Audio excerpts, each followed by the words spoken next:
area of contact on frictional force. Click each tab to know more.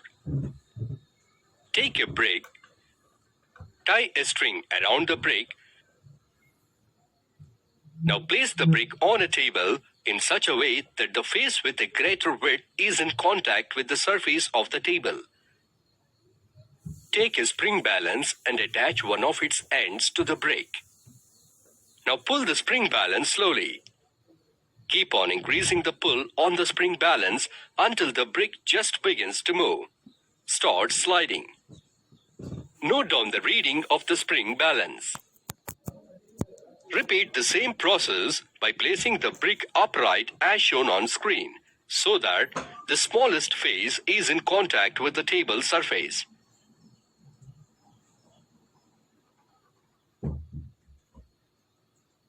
Once again, observe the readings on the spring balance.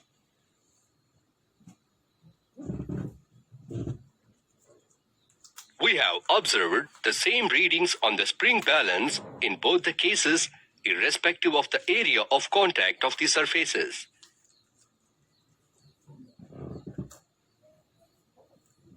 We learned that there are two forces acting on the brick in the horizontal direction. One is the force of friction and the other is the applied force. So, the applied force is equal to the maximum limit of the frictional force at the instant when the brick just begins to move. Hence, we can conclude that limiting friction is independent of the area of cross-section in contact with the other body.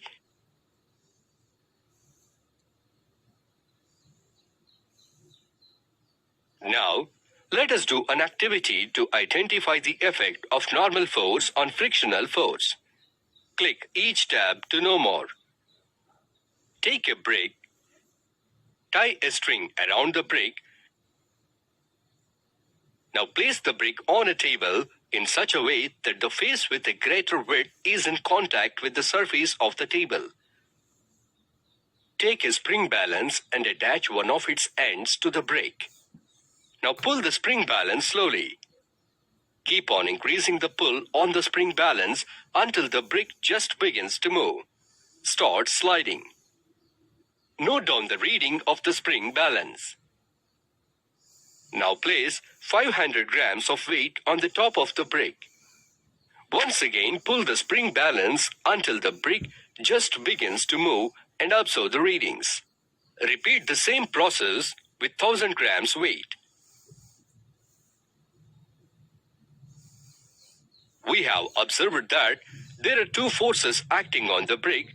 They are weight of the brick, that is W, or gravitational force acting vertically down, and normal force, that is N, or frictional force applied by the surface of the table vertically up. So, as the weight of the brick increases, the magnitude of the normal force increases, and hence the limiting friction also increases. From this activity, we can conclude that the force of friction is proportional to the normal force.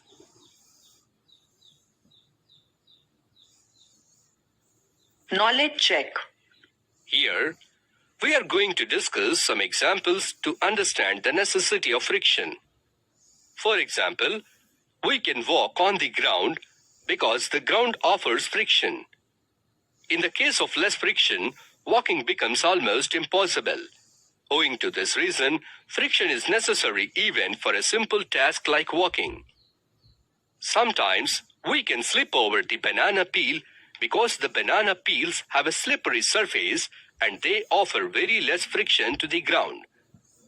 So, whenever a banana peel comes under the feet of a person, the person may slip and trip over because of less friction.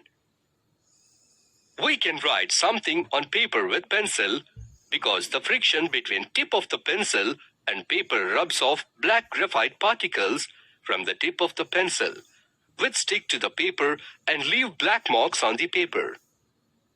In the same way, while writing with chalk over a blackboard, the rough surface of the blackboard rubs off the chalk, because of which some of the particles of chalk get stuck to the blackboard and writing becomes possible.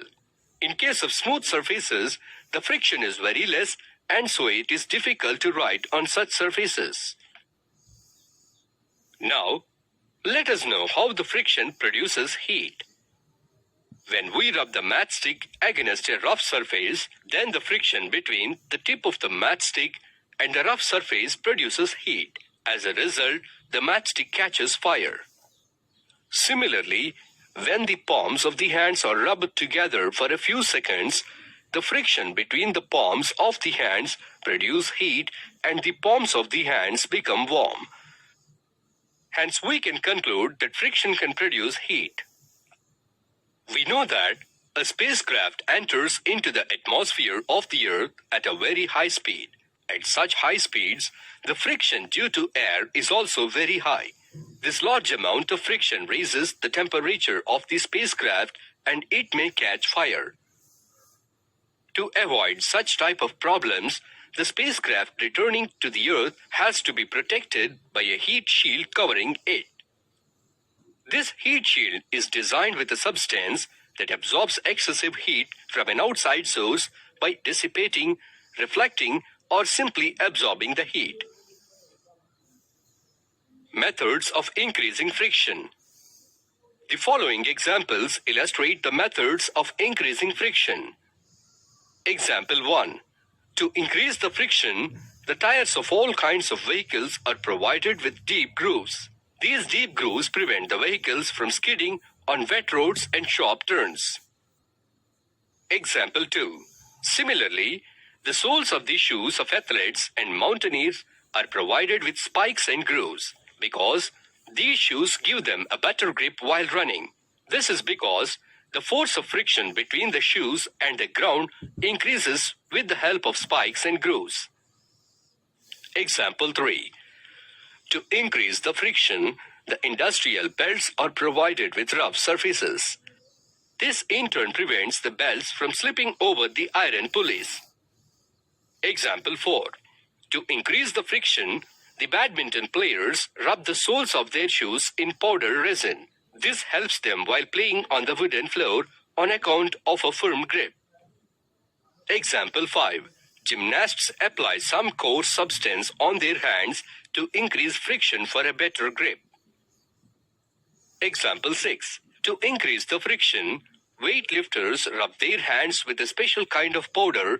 This helps them to hold the weight bar firmly. Similarly, kabaddi players rub their hands with dry soil so as to have a better grip on the opponent. Methods of decreasing friction. The following methods illustrate the different methods of decreasing friction. They are making the surface smooth with polishing, applying lubricants like oil or grease, using wheels to move objects, using ball bearings between the moving parts of machines. Click each tab to know more. Polishing. We know that the force of friction is greater on the rough surfaces because a larger number of irregularities or up and downs exist on them.